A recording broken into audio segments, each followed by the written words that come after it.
हाँ, तो सभी स्टूडेंट एक बार क्लास से जुड़ जाइए, फिर हम क्लास की शुरुआत करते हैं। इसमें आपके जो है राजस्थान जीके, इंडिया जीके और साइंस का समावेश इसमें शामिल है ना। सभी प्रश्न आपके लिए गए हैं, इसलिए आपको मॉडल पेपर पूरे अंत तक लिखना है। आपकी परीक्षा के लिए बहुत लाभदायक सिद्ध होगा। चलिए शुरुआत करते हैं। पहला प्रश्न है आपका, कौन सा पक्षी जो है उड़ता नहीं है? बताइए इसका राइट आंसर। बताइए कौन सा पक्षी है इनमें से जो उड़ता नहीं है? शुतुरमुर्ग, उल्लू, मैना या उपरोक्त में से कोई नहीं?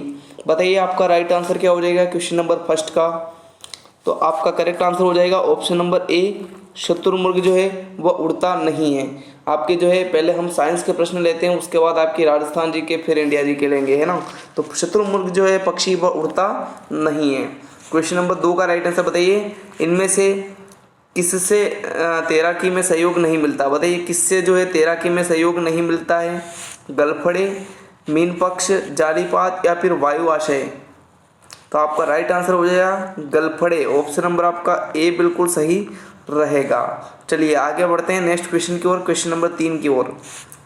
चलिए, पशुओं की ग्रीष्मकालीन निद्रा के तथ्य को क्या कहते हैं?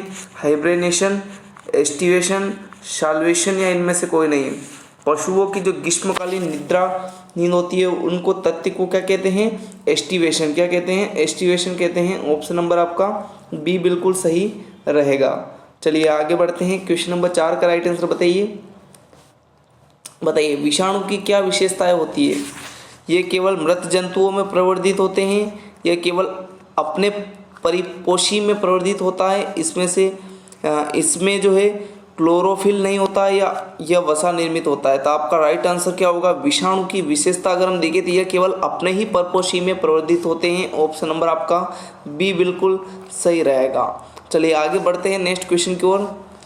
क्वेश्चन नंबर 5 का राइट आंसर बताइए कि सबसे बड़ा पुष्प कौन सा है? बताइए सूरजमुखी, कमल, फूलगोभी या रेप्लेसिया? तो सबसे बड़ा पुष्प होता है दोस्तों सूरजमुखी का। ऑप्शन नंबर आपके ए बिल्कुल सही रहेगा। चलिए आगे बढ़ते हैं। क्वेश्चन नंबर 5 का राइट आंसर बताइए, कुत्ते का वैज्ञानिक अथवा साइंटिफिक नाम जो है वह क्या है? बताइए फेलिस डोमेस्टिका या फिर केनिस फेमिलारिस या फिर बोस एंडिकस या होमोसेपियंस? बताइए कुत्ते का वैज्ञानिक नाम, साइंटिफिक नाम क्या होगा? आपका राइट आंसर होगा केनिस फेमिलारिस। ऑप्शन नंबर आप सभी का बी बिल्कुल सही रहेगा मित्रों, है ना। चलिए आगे बढ़ते हैं। क्वेश्चन नंबर 6 का राइट आंसर बताइए, इनमें से कौन सा स्तनधारी प्राणी है? स्तनधारी प्राणी देखो, गिद्ध भी नहीं है, उल्लू भी नहीं है और बाज भी नहीं है। चमगादड़ आपका सही रहेगा। ऑप्शन नंबर ए आपका बिल्कुल करेक्ट रहेगा। चमगादड़ जो है एक स्तनधारी प्राणी है। ऑप्शन नंबर आपका ए बिल्कुल सही रहेगा। नेक्स्ट क्वेश्चन आपका क्वेश्चन नंबर 7 का राइट आंसर बताइए, इनमें से कौन सा पशु सबसे बड़े शिशु को जन्म देता है? Very most important question. बताइए, ये पूछा हुआ क्वेश्चन है। बताइए ऊंट, सिंह, हाथी या फिर ब्लू व्हेल?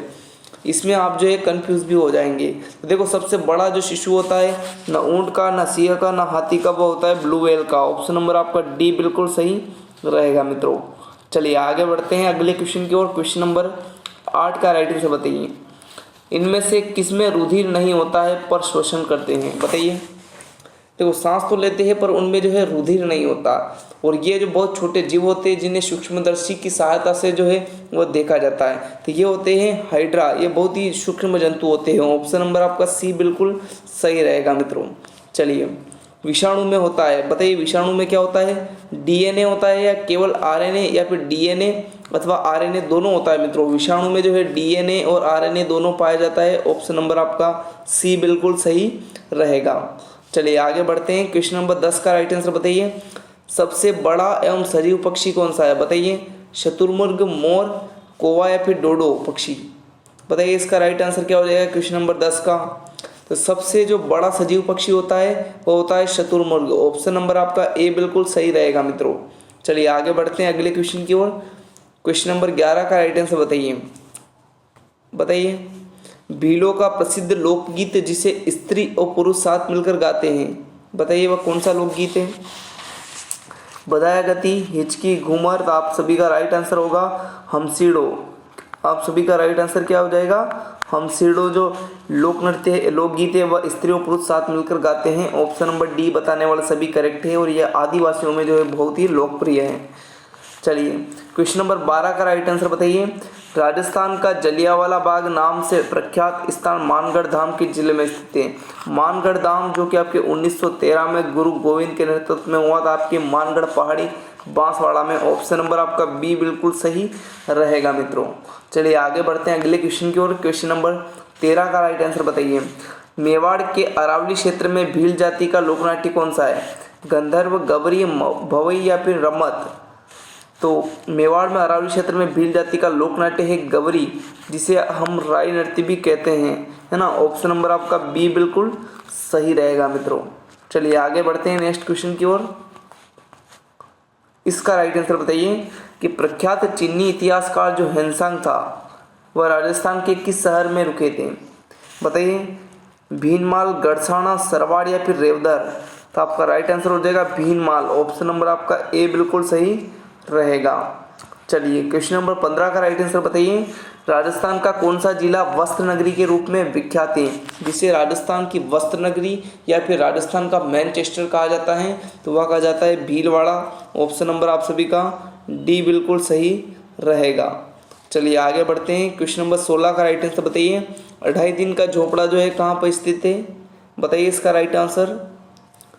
यह एक प्रकार से एक संस्कृत पाठशाला थी, है ना, जिसे गिराकर 2.5 दिन झोपड़े का निर्माण किया गया और ये आपके अजमेर जिले में स्थित है। ऑप्शन नंबर आपका बी बिल्कुल सही रहेगा। चलिए अगला क्वेश्चन आपका, कुंभलगढ़ किला किस जिले में स्थित है? अंत में आपको बताना है फिर आपके कितने क्वेश्चन सही होते हैं। बताइए कुंभलगढ़ किला किस जिले में स्थित है? तो ये आपके राजसमंद जिले में स्थित है। राणा कुंभा द्वारा सबसे ऊंचा दुर्ग है राजस्थान का। ऑप्शन नंबर ए आपका बिल्कुल सही रहेगा। चलिए अगला क्वेश्चन आपका, प्रसिद्ध विजय स्तंभ का निर्माण किसने करवाया? महाराणा फतेह सिंह, महाराणा कुंभा, महाराणा उदय सिंह या महाराणा सांगा? तो विजय स्तंभ भी आपके कहाँ पर स्थित है? चित्तौड़गढ़ जिले में स्थित है और महाराणा कुंभा द्वारा इसका निर्माण करवाया गया था। ऑप्शन नंबर आपका सी बिल्कुल करेक्ट रहेगा। बताइए इसका राइट आंसर। घोटिया अंबा का मेला किस जिले में आयोजित होता है? बताइए इसका राइट आंसर।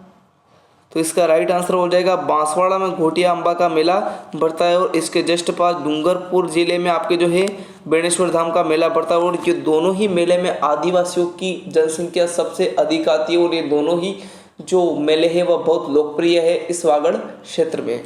चलिए आगे बढ़ते हैं नेक्स्ट क्वेश्चन की ओर। क्वेश्चन नंबर 20 का राइट आंसर बताइए। बनी ठनी का चित्र किस क्षेत्र की चित्रकला से संबंधित है? यह किशनगढ़ चित्रशैली से संबंधित है। ऑप्शन नंबर आपका सी बिल्कुल सही रहेगा। बनी ठनी शब्द का अगर आपको अर्थ का पूछ ले, इस शब्द के अर्थ होता है सजी धजी। इसका अर्थ क्या होता है? सजी धजी, है ना। और ये जो है निहाल चंद इसका प्रमुख चित्रकार था, किशनगढ़ से संबंधित है। हाँ चलिए आगे बढ़ते हैं आप। क्वेश्चन नंबर 21 आपका, निम्न में से किस स्थान पर कपड़ा छपाई का कार्य नहीं किया जाता है? बगरू में किया जाता है, सांगानेर में किया जाता है, बालोतरा में किया जाता है, लेकिन देबारी में नहीं किया जाता। ऑप्शन नंबर आपका डी बिल्कुल सही रहेगा मित्रों, है ना।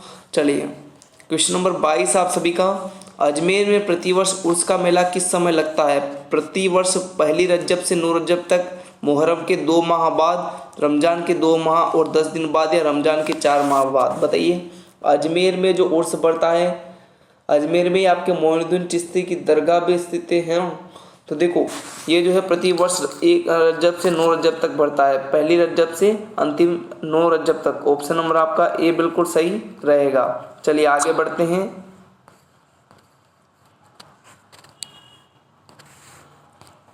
अगला क्वेश्चन आपका, राजस्थान में 1857 की क्रांति का सर्वप्रथम कहाँ हुई थी? बताइए क्रांति जो है वह सर्वप्रथम कहाँ पे हुई थी या इसकी शुरुआत कहाँ पे हुई थी? बताइए। तो वह होती नसीराबाद छावनी से 28 मई 1857 को जो है 15वीं बंगाल नेटिव इन्फेंट्री जो छावनी थी उसमें विद्रोह हो गया था। ऑप्शन नंबर आपका सी बिल्कुल सही रहेगा मित्रों। चलिए आगे बढ़ते हैं। क्वेश्चन नंबर 24 का राइट आंसर बताइए। क्वेश्चन नंबर 24 है, निम्नलिखित में से कौन सा नृत्य भीलों द्वारा होली पर किया जाता है? तो डांडिया नहीं, वालरा आपके जो है नहीं, गे नृत्य। ऑप्शन नंबर आपका बी बिल्कुल करेक्ट रहेगा मित्रों। गे नृत्य जो है वो आपके होली के अवसर पर भीलों द्वारा किया जाता है। चलिए क्वेश्चन नंबर 25 से माना एवं नीति एवं लिपुलेख दर्रे भारत के किस राज्य में अवस्थित है? तो दोस्तों माना एवं नीति दर्रे और लिपुलेख दर्रे ये जो आपके है उत्तराखंड में स्थित थे और माना और नीति दर्रों के माध्यम से ही आपके जो है केदारनाथ और इनकी यात्रा भी होती है। तो ये आपके उत्तराखंड जिले में स्थित है, सॉरी उत्तराखंड राज्य में स्थित है। ऑप्शन नंबर आपका बी बिल्कुल सही रहेगा। चलिए आगे बढ़ते हैं। नाथुला और जेलेपला दर्रा जो है भारत के किस राज्य में अवस्थित है? बताइए। मणिपुर, उत्तराखंड, सिक्किम या हिमाचल प्रदेश? तो नाथुला और जेलेपला जो दर्रा है वो आपके स्थित है सिक्किम राज्य में। ऑप्शन नंबर आपका सी बिल्कुल सही रहेगा मित्रों, है ना। चलिए आगे बढ़ते हैं नेक्स्ट क्वेश्चन की ओर। तो लक्षद्वीप समूह का निर्माण किससे हुआ है? बताइए। बालू अट्टालिकाओं के से निर्मित या दरारी उद्भेदन से या ज्वालामुखी क्रिया से या प्रवाल निर्मित? तो ये प्रवालों से जो निर्मित है वही लक्षद्वीप है ना। लक्षद्वीप से जो है प्रवाल निर्मित से बना है। ऑप्शन नंबर आपका डी बिल्कुल करेक्ट रहेगा। चलिए, जाड़े के दिनों में तमिलनाडु के तटों पर वर्षा किस कारण से होती है? तो एक लौटते हुए मानसून के कारण होती है। ऑप्शन नंबर आपका बी बिल्कुल सही रहेगा। ऑप्शन आगे पीछे हो रहे हैं उससे कोई लेना देना नहीं। लौटते मानसून के कारण जो है वह इस पर वर्षा होती है तमिलनाडु के तट पर। ग्रीष्म ऋतु में चलने वाली तीव्र आर्द्र हवाओं को बंगाल में किस नाम से जाना जाता है? बताइए इसका राइट आंसर। तो ये बंगाल में जो है कहा जाता है, इनको क्या कहा जाता है? काल वैशाखी। ऑप्शन नंबर आपका ए बिल्कुल सही रहेगा मित्रों। क्या कहा जाता है? काल वैशाखी कहा जाता है बंगाल को। भारत में अधिकांश वर्षा किसके कारण होती है, किसके द्वारा होती है? तो वह होती है दक्षिणी पश्चिम मानसून के कारण। ऑप्शन नंबर आपकी डी बिल्कुल सही रहेगा। चलिए अगला क्वेश्चन। मानसून भारत में सबसे पहले किस राज्य में प्रवेश करता है? तो वह करता है अपने केरल राज्य में। ऑप्शन नंबर आपका सी बिल्कुल सही रहेगा। अब बताइए 30 में से आपके 25 क्वेश्चन सही हुए या नहीं मित्रों? 30 में से 25 सही हुए होंगे आपके। और टेलीग्राम चैनल की लिंक जो है आपको डिस्क्रिप्शन में दे रखी है। 25 अक्टूबर के बाद आपके जो है दोस्तों क्लासेस BSTC की लगा दी जाएगी। BSTC और PTET इसकी क्लासेज जो है आपकी 25 अक्टूबर से लगा दी जाएगी मित्रों। इसलिए आपको यहाँ से जुड़ जाना है। और CET का अभी एग्ज़ाम हो जाने दो। CET के बहुत बेहतरीन मॉडल पेपर हम आपके लिए लाने वाले हैं, इसलिए चैनल से सभी स्टूडेंट एक बार जुड़ जाइए। धन्यवाद, मिलते हैं नेक्स्ट क्लास में। Thank you.